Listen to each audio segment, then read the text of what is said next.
green flag waves at Martinsville, and Denny gets the break. He leads to turn 1. Big jump for Hamlin into turn 1, into turn 2. Here they come to the back straightaway. Hamlin away with the lead. Busch in line is second. Truex around the outside of Boyer, has a fender up for third. Credit One Bank, 1 to go. White flag is out here at Martinsville. Denny goes up the racetrack, and here comes Kyle Busch. Down to the inside. Battle for the race lead. They're side by side. Kyle Busch to the inside. They bump. Truex tries to slide underneath them both, but can't do it. Busch to the back straightaway with the lead. Truex is there in turn 3. Here they come to the line, side by side for the win. Truex has never won a short track race. Will he do it today? No, he can't hold off Kyle Busch. Kyle comes across the line. He will win the first Data 500, and there's a massive crash behind them. Probably 30-plus cars have piled up here just past the start-finish line, including, well, everybody.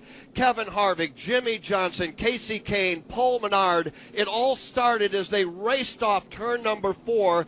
Denny Hamlin trying to get back in line. He got turned around, and everybody else piled in after that. But Joe Moore, it is Kyle Busch going to victory lane. And going to Miami. He wins today. Let's go to pit road. Adam Stevens, the winning crew chief. Adam, what a race from day to night. Martinsville, a little bit of everything. Not only another grandfather clock, but you guys are going to Homestead Miami Speedway with a chance for another championship. Congratulations. I don't even know what to say. What a crazy race. Kyle just drove his butt off. You know, I don't know if we had the best car. At times I thought we did, but Martinsville is a game changer. Adam Stevens and the rest of this team with Coach Joe Gibbs are headed to Gatorade Victory Lane. Kyle Busch wins. Martin Truex Jr. is second. Clint Boyer third. Brad Keselowski fourth, and Kevin Harvick fifth. We'll talk to them all when we come back.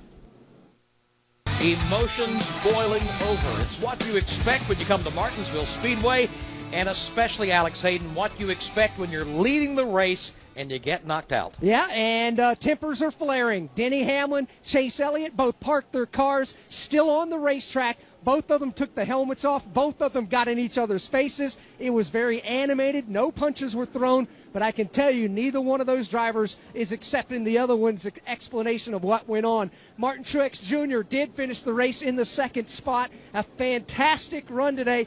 Well, the seas parted for you. Looked like you had a shot at it, Martin. Describe the crazy few laps under the lights at Martinsville.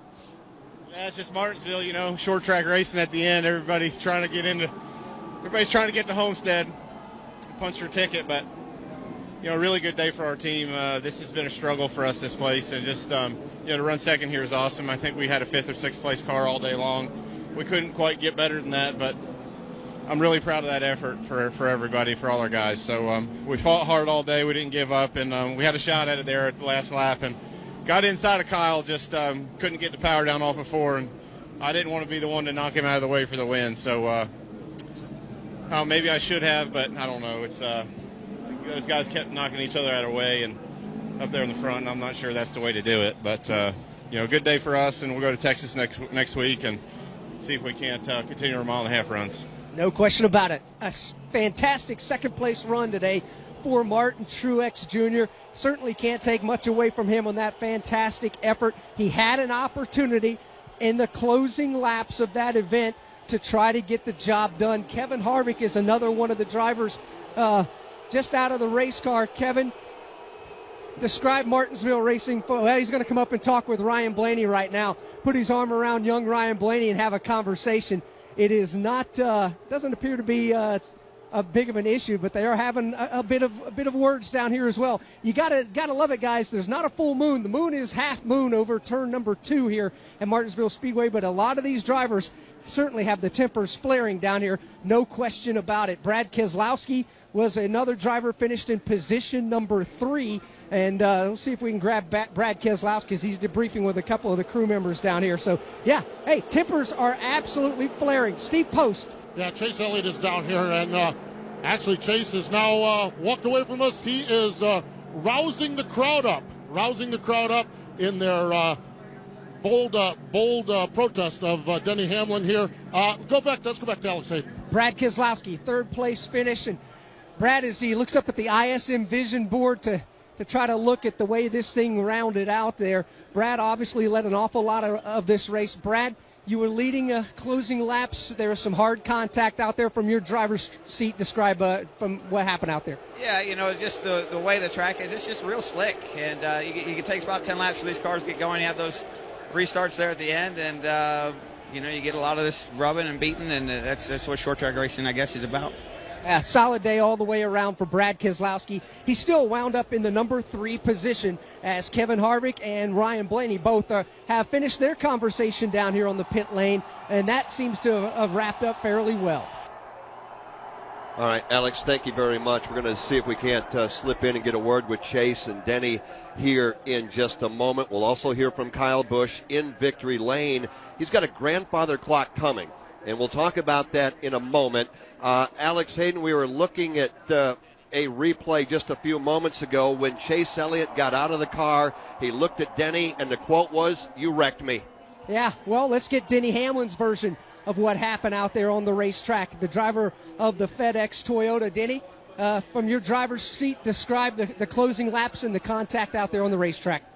I tried to move the 24 up the racetrack, getting in turn 3 there, and it just he spun out. I mean, he moved the 2 up the racetrack there at the end as well, and everybody's fine with that. But hey, we're trying to make a ticket to Homestead. I tried to get to his back bumper and slide him up the racetrack, and it just went too deep.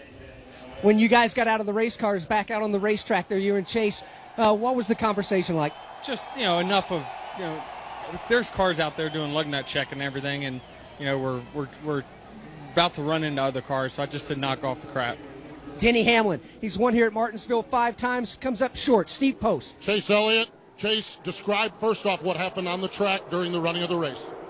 Yeah, I mean, just like I said on TV, I got punted from behind and wrecked in turn 3, leading the race. So I don't know what his problem was. It was unnecessary. I hadn't raced him dirty all day long. There was no reason for that. And he comes over and talks to me a second ago and tells me he had somebody push him into turn 3, and I thought that was funny because there was nobody within 2 car lengths of him into turn 3 behind myself. So I don't know what the deal was, but it's so disappointing. We had the best car I've ever had here at Martinsville, and had an opportunity to go straight to Homestead, and because of him, we don't. Unfortunately, Chase Elliott disappointed after a great run here today at Martinsville Speedway.